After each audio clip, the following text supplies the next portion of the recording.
Stephen Yanni here doing the junkyard crawl in Berniston, Massachusetts at Berniston Auto Wrecking with a 1951 Plymouth. But it's special. Why? Well, this is a Plymouth Cranbrook. And 1951 was the first year that Plymouth embraced model names from top to bottom. Before 1951, Plymouth had the Deluxe, the Super Deluxe, and then P8, P6, weird alphanumeric stuff. But for 51 up, cars like the Cranbrook, the Cambridge, the Concorde, Savoy, Belvedere, Fury, all those great names began to happen. But again, 51, first year. Now this one is a two-door post. We see it right here. Here's the post body style here. And the Cranbrook was available as a two-door or a four-door or a wagon or a convertible. But again, this is the two-door post, of which 127,000 were made. And again, the two-door post, for performance enthusiasts, is kind of the premier car. We all like the lightweight, less is more vibe of a two-door post. Now here's the thing, Cranbrook, where's that name from? Well, it's not a Rhode Island fruit. It's rather the name of an upscale private school in Detroit, where a lot of Detroit auto executives' kids went, the Cranbrook School. In fact, my former Barrett Jackson co-host, Chris Jacobs, was a Cranbrook School graduate, as was my secret crush, Selma Blair, the actress. But anyway, that's where the name Cranbrook came from. Seen here for the first time, 1951. Now, this is kind of cool. This is Motor Trend magazine right here, March of 1950. This is the 7th issue ever of Motor Trend, which first came out in September of 1949. So again, by March of 50, this is Volume 2, the 7th issue ever of Motor Trend. But inside, we see here a road test of a 50 Plymouth. Now this one here is a Plymouth Deluxe, not a Cranbrook. Again, 50 was the final year that Plymouth did not have specific model names. Again, Deluxe, Super Deluxe, or you know, the P18, that kind of stuff. But again, this is crazy. The 0 to 60 time on this thing is 18 seconds, you know, not good. But with that said, quarter mile, 21 seconds. General specifications, here it is, the P19, the P20. And again, these are the alphanumeric names that were Plymouth trademarks since 1936, I think it was. So again, 51, first year for the Cranbrook, and of course, led the way toward the GTX, the Roadrunner, and all those other great names that, and again, what's in a name? Well, everything if you're selling cars, and Plymouth finally got that message. Now, 1951 was the first year for the Chrysler Hemi, the 331 Firepower. Did Plymouth get one? No. Dodge got a Hemi in 53, DeSoto got one in 52. Plymouth would have to wait till 64 to get the 426 race Hemi. 1955 was the first year for a Plymouth V8, the Hi-Fire 277, but for 1951, we're going to find one engine and one engine only. And there it is, the 217 cubic inch flathead 6, which actually has its roots, I think, in 1936.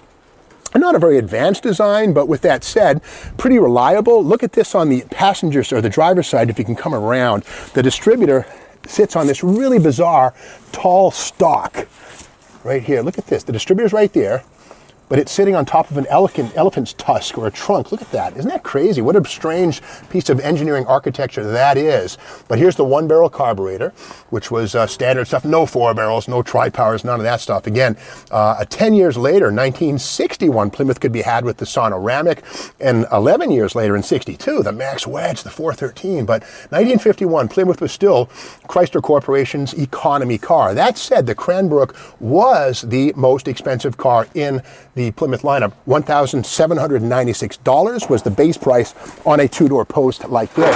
Now here's the thing. A comparable Ford 6-cylinder was $200 less. But with that said, they still managed to sell 127,000 of these two-door posts. Now, these are pretty conventional cars, no disc brakes. They all have drums up front. You're going to see a coil spring, no torsion bars on Plymouth till 1957, just 6 years later. And again, this is sort of the end of the frumpy era for Plymouth, or I should say it's actually full swing here. Tall roof. Inside, kind of cool, radio delete. Take a peek inside, and right here we can see where the dashboard is pierced for the radio receiver, but because the buyer of this car didn't pay for the radio head, well, here's the delete plate.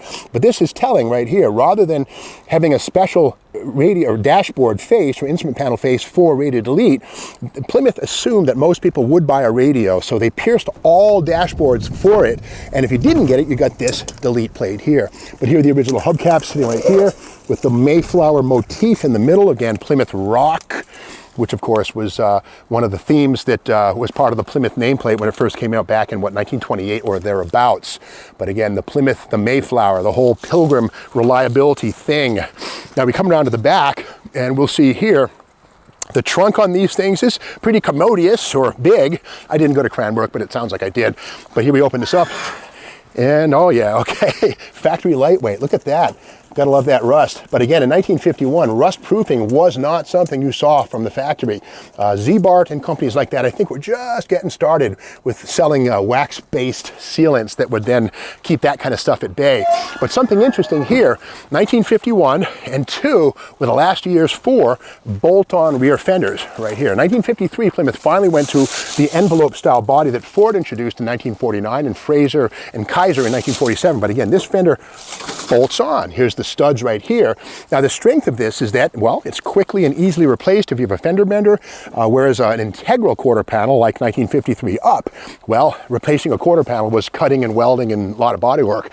Now this does have the Hotchkiss style rear axle. It's not an 8 3/4. It's similar but not the same. The bolt patterns are different, but it does have the 2-piece axle shafts seen on Chrysler products up till 1964. But look at this, no lug nuts. These are bolts. Look at that. You know, we're used to seeing stud with nut, but here we have this, and I think till about 1954, 55, this was the rule on Chrysler products. The bolt to hold the wheel on instead of the stud and the nut.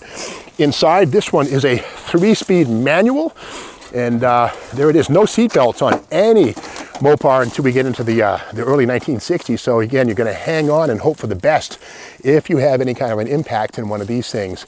And the glass was safety glass, but we can see those nasty shards right there. And I got to say, if you have any kind of a crash in this thing, you're basically going to be meeting the windshield. So, you know, automotive safety was in its infancy till we get into the mid-1960s when people like Ralph Nader pushed for improvements and the government began to mandate safety stuff. So no airbags, no cup holders. But again, Plymouth Cranbrook, named after the exclusive private school in Detroit, where Chris Jacobs went to school and my secret heartthrob, Selma Blair.